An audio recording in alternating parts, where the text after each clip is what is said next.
एक अंधेरी रात थी। गांव के किनारे पर पुराना स्कूल था जो कई सालों से बंद पड़ा था। लोग कहते थे कि वहां किसी समय बच्चों की आत्माएं भटकती हैं जो अब भी हंसती खेलती सुनाई देती हैं। पर असली बात कोई नहीं जानता थी। गांव का एक लड़का राहुल बहुत जिज्ञासु था। उसे डरावनी जगहों पर जाना पसंद था। एक दिन उसने अपने दोस्तों सोनू और अजय से कहा, चलो उस पुराने स्कूल में चलते हैं, देखते हैं वहां सच में कुछ है या नहीं। रात के 10 बजे तीनों टॉर्च लेकर स्कूल पहुंचे। दरवाजा टूटा हुआ था। अंदर अंधेरा और सन्नाटा था। हवा के झोंके से टूटी खिड़कियां हिल रही थीं और उनके टकराने की आवाजें एक अजीब डर पैदा कर रही थीं। जैसे ही वे अंदर गए, एक पुरानी ब्लैक बोर्ड पर किसी ने लिखा था, हम अब भी यहां हैं। राहुल ने मजाक में कहा, लगता है किसी ने डराने के लिए लिखा होगा। लेकिन तभी ब्लैक बोर्ड पर खुद ब खुद स्वागत है बच्चों लिखा गया। तीनों के रोंगटे खड़े हो गए। सोनू ने कहा, चलो यहां से निकलते हैं। मगर राहुल ने कहा, नहीं, अभी तो आया हूं, पता तो चले सच क्या है। वे आगे बढ़े तो देखा एक क्लासरूम में बच्चों के हंसने की आवाजें आ रही थीं। जब उन्होंने झांका तो वहां पुराने जमाने के कपड़ों में कुछ बच्चे खेल रहे थे, लेकिन उनका चेहरा धुंधला था। अचानक एक बच्चे ने मुड़कर उन्हें देखा। उसकी आंखें बिल्कुल सफेद थीं और वह धीरे धीरे उनकी ओर बढ़ने लगा। तीनों पीछे हटे और भागने लगे। जैसे ही वे बाहर निकलने की कोशिश कर रहे थे, दरवाजा अपने आप बंद हो गया और अंदर से हंसी की आवाज गूंजने लगी। राहुल ने जोर से दरवाजा खींचा, पर खुला नहीं। अचानक दीवारों पर पुराने बच्चों की तस्वीरें उभर आईं, जिनमें वही तीनों बच्चे भी दिखाई दिए। राहुल हैरान रह गया। उसने देखा कि उसकी अपनी तस्वीर उसी दीवार में जुड़ रही थी। अजय ने जोर से चिल्लाया, नहीं, और उसने राहुल को खींचकर बाहर निकालने की कोशिश की। लेकिन तभी जमीन से धुआं निकलने लगा और राहुल की टॉर्च बंद हो गई। अब केवल काले साए चारों ओर घूम रहे थे। सोनू ने कहा, हम सब मर जाएंगे। तभी एक दरवाजा खुद ब खुद खुला और एक औरत की परछाई दिखाई दी। उसके हाथ में घंटी थी और वह धीरे धीरे बोल रही थी, क्लास शुरू हो गई है, बच्चे बैठ जाओ। तीनों डर के मारे एक साथ दीवार से लग गए और औरत की आंखें जलने लगीं। उसके बाल हवा में उड़ने लगे और उसने कहा, जो यहां आए वो कभी नहीं जा सके। तभी स्कूल की छत से एक आवाज आई, जैसे कोई बच्चा रो रहा हो। राहुल ने हिम्मत जुटाकर ऊपर जाने का सोचा।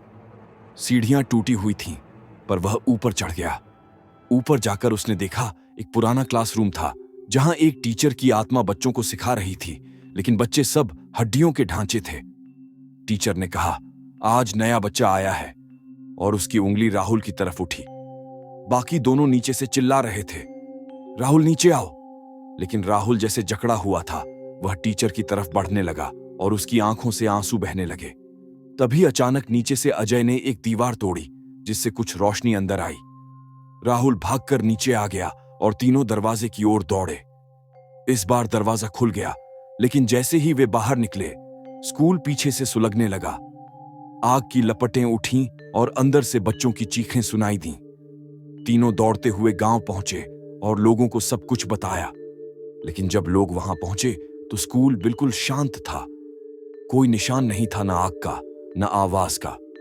बस एक पुराना ब्लैक बोर्ड पड़ा था, जिस पर लिखा था, अगली क्लास कल रात होगी। अगले दिन सोनू की मां ने देखा कि सोनू गायब है। उसके कमरे में सिर्फ एक स्कूल की कॉपी थी, जिसमें लाल स्याही से लिखा था, मुझे बुला लिया गया है। अजय और राहुल डर के मारे शहर भाग गए। लेकिन कुछ हफ्तों बाद राहुल को हर रात वहीं बच्चों की हंसी सुनाई देने लगी।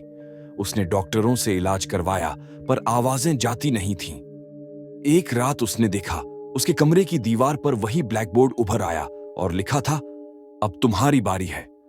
तभी खिड़की खुली और ठंडी हवा अंदर आई। राहुल ने देखा कमरे के कोने में वो सफेद आंखों वाले बच्चे खड़े हैं। उन्होंने एक साथ कहा, हमारे साथ खेलो, और सब गायब हो गए। अगले दिन राहुल भी गायब था। उसके घर में सिर्फ एक टूटी टॉर्च मिली, जिसमें धुआं निकल रहा था।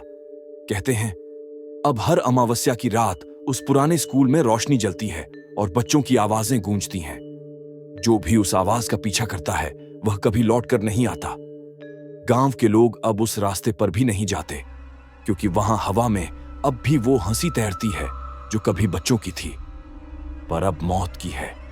कहते हैं स्कूल की दीवारें अब हर साल नई तस्वीरें दिखाती हैं, जिनमें उन लोगों के चेहरे होते हैं जो वहां झांकने की कोशिश करते हैं। अगर रात को उस स्कूल के पास से गुजरो तो ऐसा लगता है जैसे कोई तुम्हारा नाम पुकार रहा हो, और अगर तुमने पलटकर देखा तो तुम भी उस क्लास के अगले छात्र बन जाओगे जो अब कभी खत्म नहीं होती, और जिसका टीचर अब भी इंतजार कर रहा है नए बच्चों का, ताकि क्लास शुरू हो सके और वो भयानक घंटी फिर बज सके जो सब कुछ खत्म कर देती है।